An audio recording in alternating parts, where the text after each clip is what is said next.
Hey everybody, 8-Bit Josh here, and today we're going to go over paths for Playing a Zoo Console Edition. And while the game does a pretty good job of displaying the different options and buttons used to place paths, it can still be tricky at times, even for longtime Playing a Zoo players like myself. Now, I am playing the PS5 version, but even if you have the Xbox version, this guide should still help you.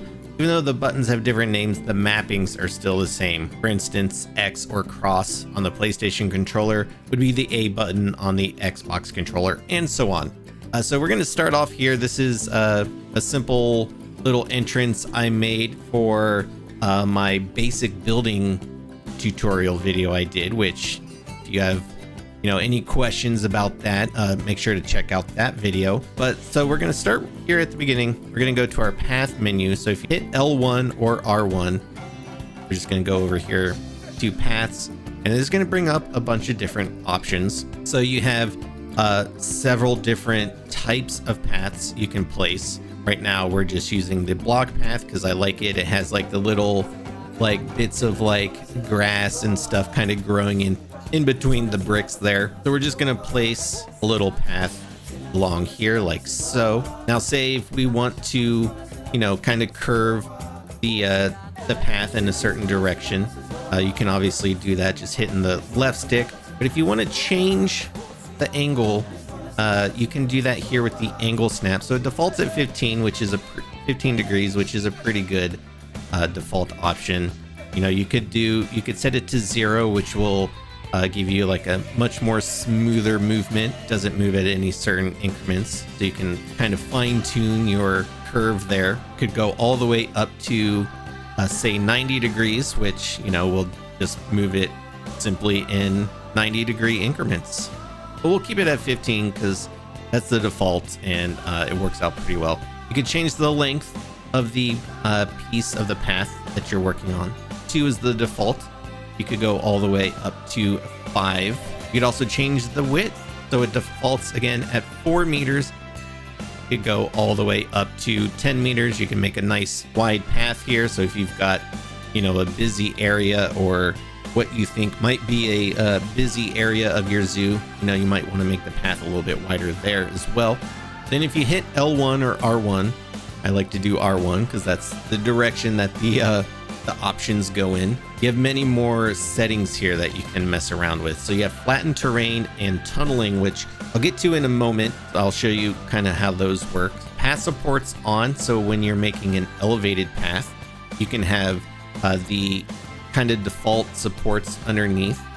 So if you want to make an elevated path, you would just hold down square and then move the left stick up like that.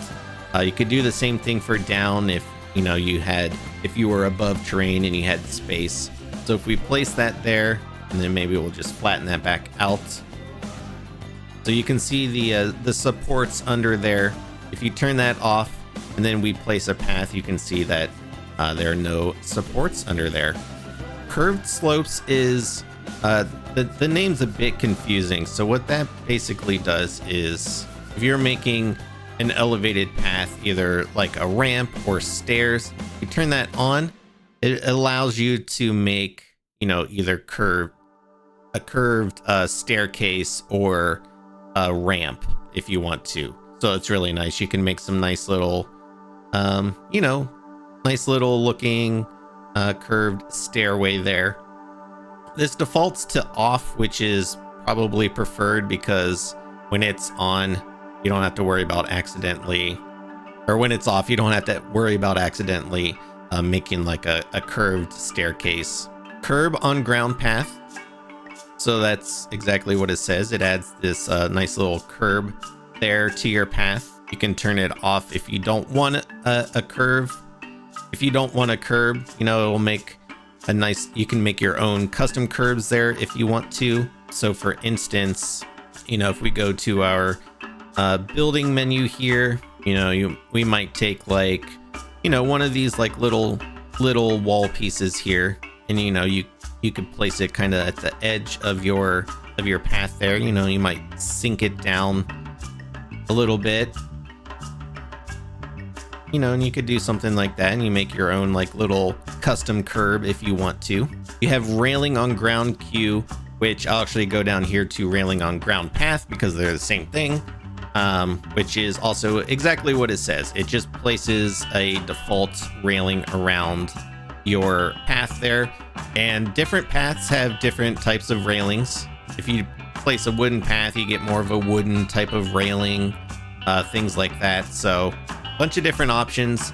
You can't mix and match, unfortunately. That would be super cool if you could, but that is actually not something that's ever been added to the game. And railing on elevated, also the same thing, adds a railing to your elevated paths. Snap along barriers is a great option. So for instance, we have our little panda habitat here.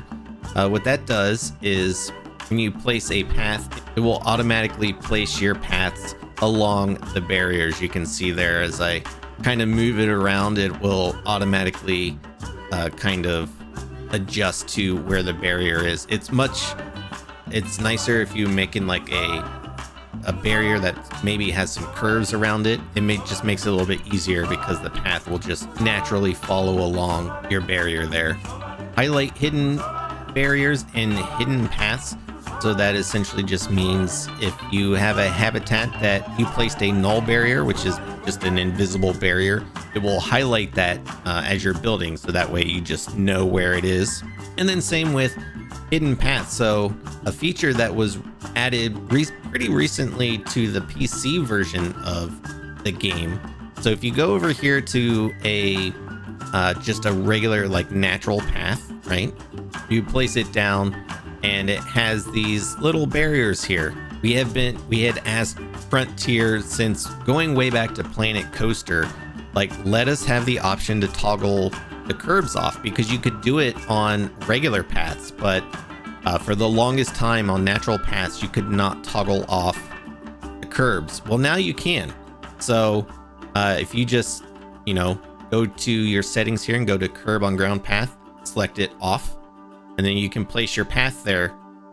And then you can see we have a nice little path with no barriers around it. So it just gives you a little bit more freedom when decorating around your path there. You don't have to worry about, maybe coming up with some fancy ways of covering up these curbs. It's a super nice detail. And then you can see, if I go into the build mode here, you can see how it highlights the path there with the white line going around it. So that way you just know where it is, because, if you were selecting a natural path here that doesn't add, the like dirt texture underneath like that, you wouldn't be able to see the path otherwise. So again, it just makes a really nice way for you to be able to add some natural paths without worrying about trying to cover up the curbs. All right, so going back to the flatten and tunneling options here. So flatten terrain is probably pretty self-explanatory, but I added some terrain here where I just kind of raised it up a little. So flatten terrain is on, and then you can see as I place a path, the game will just automatically flatten the terrain around it, so you get a nice flat area there where the path is. And then I think tunneling is pretty self-explanatory. If you have, a really, kind of like a big hill or mountain, the game will just automatically tunnel through your terrain. A neat little trick you can do if you have flattened terrain on and tunneling on, you can make yourself a little tunnel. So you place there, hold down square and press down, and then you can see the game is making a nice little underground tunnel. So if you have maybe a lake, or maybe you don't want to tunnel directly through a hill, you can actually tunnel down underneath, which is a pretty neat thing you can do. You also have queue paths here. So if you place a ride, for instance, like you have a few transport ride options here. So you would obviously need like a queue for the guests to line up in, be able to get on to those rides. And you have all the setting options here all also apply to queue paths. You also have staff paths, which you can see like one here, but that means that only staff will go on those paths. So if you have, you know, say coming off of this path here, you want to place a path around here that connects back to the back of your habitat there, then as guests are walking through, only staff will walk back to those paths there. Pretty easy. Also, just a quick tip for you, square and the left analog button is your undo option. So just hold down square and then you have your option there to just undo everything. And then finally, there's one more little trick I want to show you. It's not really a trick, but unless you kind of know how to do it, it's not immediately obvious. And that is making grid paths. So with our path editor open, you're going to click the right stick and it's going to bring up this grid shape. So very similar when you're in the building menu, you get this sort of theoretical grid here. So basically what you're doing is you're telling the game what grid you want to select. You could base it off of an existing path. You could even base it off of a building. So if you want to line up your path perfectly with a building that you've already placed and you don't want to move the building, you can do that. You just click on the building there and then you can see your path will always be perfectly lined up with your building there. But I'm actually going to go back and then just do that on a regular path here.